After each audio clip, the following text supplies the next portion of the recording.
1-1 on maps. We're going to go to the third map, which is going to be CTF on Dome. Yeah, that was quite a good S&D, to be fair, besides a few players sitting in a few corners on defense. But I suppose when you're in the loser bracket, you'll do absolutely anything to stay in the game. So fair play, I guess, when you look at it like that. But CTF Dome, I mean, we look at the CTF lockdown. EasyChoke took that by an absolute storm. Maybe they might take the Dome as well. But the problem is with Dome, it's completely different sort of attacking style you have to take. With lockdown, you can be a little bit more defensive and play a bit more counter, whereas with Dome, it's such a small map, it's so hectic that absolutely anything can happen. But we'll see what's going to happen right now. Let's see what team we're going to actually go on board with. I go bottom, I think we tend to do on this map. Oh no, Ainsley's went Spats now. Typical. Right, anyway, yeah, this is probably the better side, to be honest. We're going to go on board with Carlos straight away. He's going to rush out with this PP90. Is he going to get there first? Yes, he is. He sees 1, 2, and 3. Gets taken out by Alex with a headshot. He's going to jump in there very quickly. A little bit of a silly idea by him. You tend to just sort of sit back a little bit if you can when you've rushed that side. Jazo, not sure if he spotted the guy that I seen next to crates, but he's not going to get away with that. AIQ coming up with a double grenade. Jazo hasn't managed to stay alive, but he's just going to drop back, which is probably the best thing for him to do. Yeah, smart move by Jazo, just dropping back, making sure he stays alive, holding that spawn. He does not want his teammates spawning in bunker. That is just going to be bad news, and Caronte could easily cap a flag if that was the case. But Jazo is getting very weak indeed. Hasn't actually managed to break out of blue yet, and there's players rushing in. A bit of a snake there, if I'm honest, from Alex, but manages to get that kill as Carlo can get the stunt off. Looks like he can, but gets dropped by Hooligan as well. And there you go, Jazo spawning underground in the bunker, exactly not where he wanted to be. And he is going to maybe get back. Yes, he is. That's very lucky, if I'm honest. Actually managed to get all the way back there and stopping that play. Seems as Caronte are taking that momentum from the second map, which they have just taken there, and they have started this off more strong than EasyChoke have. So on board with Jason at the minute. He is going to take out Hooligan. He needs to be careful not to overextend straight after that kill, and it does seem as if he's actually going to be allowed to push out here. But I would imagine he's going to bump into a few members of that was team. Big shot on the AIQ though, nice play by him. He's going to push out now, hopefully with help from his teammates. Not there yet, although Zola does take down does take down Vasily, and Dwayne does take down Alex.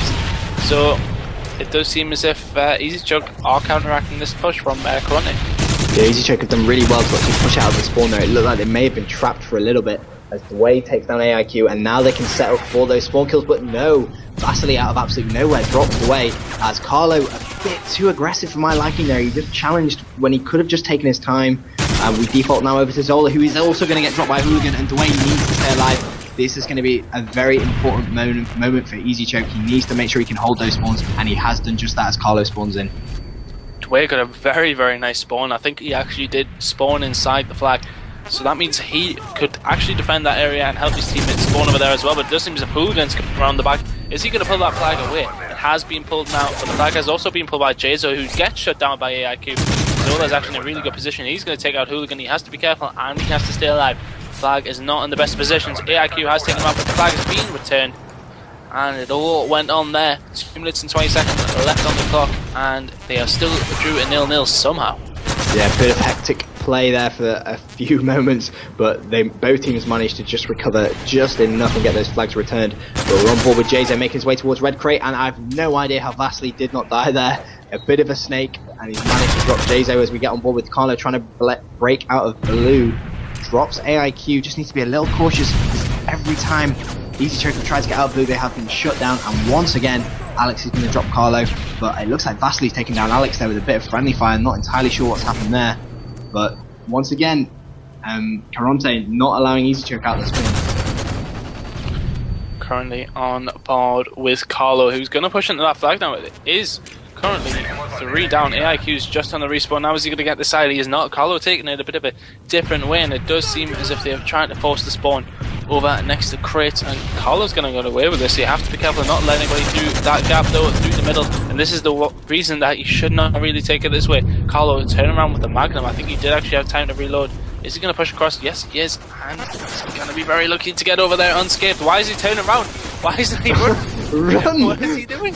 Run, Carlo! Oh, dearie me, that is just poor play if I'm honest, but they've managed to get that flag. Not entirely sure what Carlo was doing. He's 6 and 11. He must want to try and get a few more kills just so he doesn't lose some man pride. Not entirely sure what's going on there. He could have ran that so much quicker.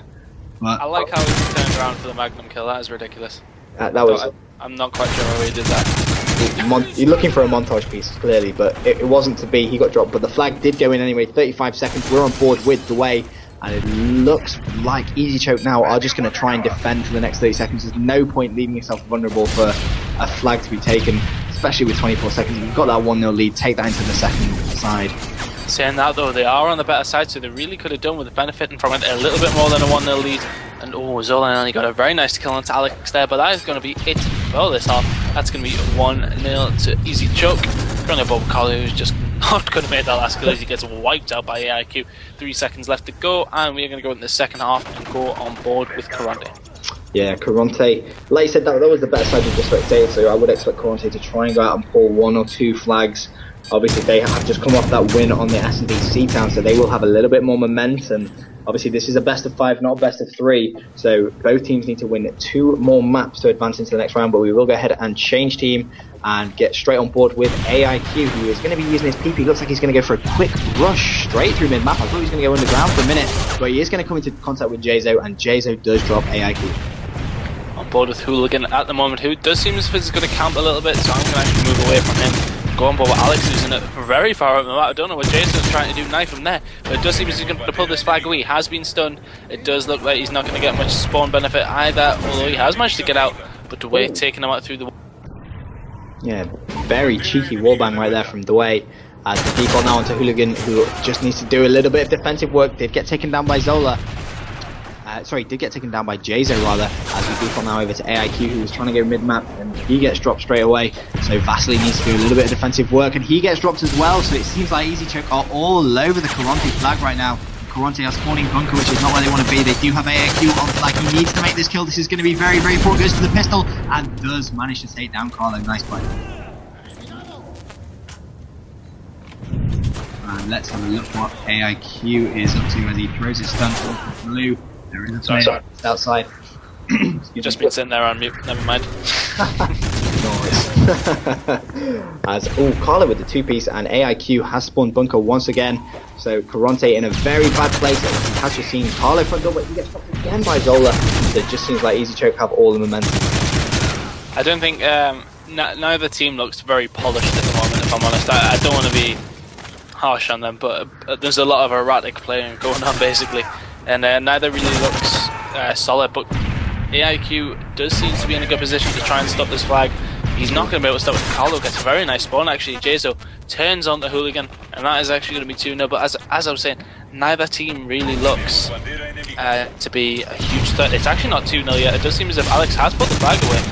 Vasily's going to come in. He's not going to get it though. Carlo does take him out, and this will actually suit Easy Choke at the moment. Easy Choke with that 1-0 lead. They can afford a little bit of a stalemate, as the flag does actually get dropped by both teams, and oh no, it actually went in, so that is going to be 2-0 to Easy Choke. And like we were saying just before that, I have to agree with you. I think both teams right now are being very reckless. We're seeing very reckless play. They could opt for a bit of safer play, which could, arguably lead to more kills, more flag caps. But not entirely sure what's going on with both teams, whether these are new lineups that have just been put together for DreamHack, or if these guys have been teamed for a long time. It just doesn't look like the second of those two. Yeah, they don't look like they'll be challenging for anything really. But give them their due. They are coming into this tournament, and it's hard to come to land and win a lot of games, and they are in the losers bracket at the minute. But round 3, so they have advanced through a little bit. So I suppose neither of these two would be expecting to come and win anything, but DreamHack's a nice little 3-piece by Hooligan actually picking that up. Let's have a look at the scoreboards actually, instead of us blabbering about how good or bad they actually are. Hooligan going 20-16, Jayzo playing the best for Easy Choke at the moment, going 21-14. It's quite equal if anything. Yeah, it's surprisingly equal. Maybe Easy Choke a little bit taking that away obviously, and the score does actually reflect that with him going 2-0 up. Yeah, we're on board now with Vasily, who is just going to be trying to cover this corridor. That was tense moments for him there. Takes down Jayzo, but gets dropped by Carlo, who's actually on the flag. and AIQ does manage to take down Carlo. I did actually notice before on the stream chat someone saying AIQ should join a better team. He's played very well all throughout. This is actually probably one of his, not so much a bad game, but he's 15 and 23, goes for the knife and does get dropped by Jayzo. So 1 minute left, and as it stands, Karante need 2 flags to take this to stopwatch, but it doesn't look like that's going to be the case. Yeah, Jayzo's been quite impressive for Easy Choke as well. So both teams have their standout players, so to speak. I mean, I think Zola's played very, very well as well. But at the moment, Karante can do absolutely nothing about this Easy Choke team, and that is probably going to be 2-1 at this moment in time. But as said, Easy Choke did actually drop the second map, so we'll see what Karante can do in the next S&D, but I'm predicting 3-1, they're going to take it away. I'm gonna agree with you there. I think S&D on Arcaden, I think Easy Choke now are gonna have that momentum. They need to win one more map, and then they've got it. They will advance into the next round of the losers bracket. AIQ with a nice pistol there on Zola, but turned, and there was Jayzo just rushing straight out of Dome to take him down as we default over to Hooligan for the last 11 seconds of this CTF Dome. Throwing those slings and nades, doesn't come into contact with anyone, and then just as I say that, Carlo rounds the corner and takes him down. And that is going to be it for the third map. It does seem as if Easy Choke have taken that very easily.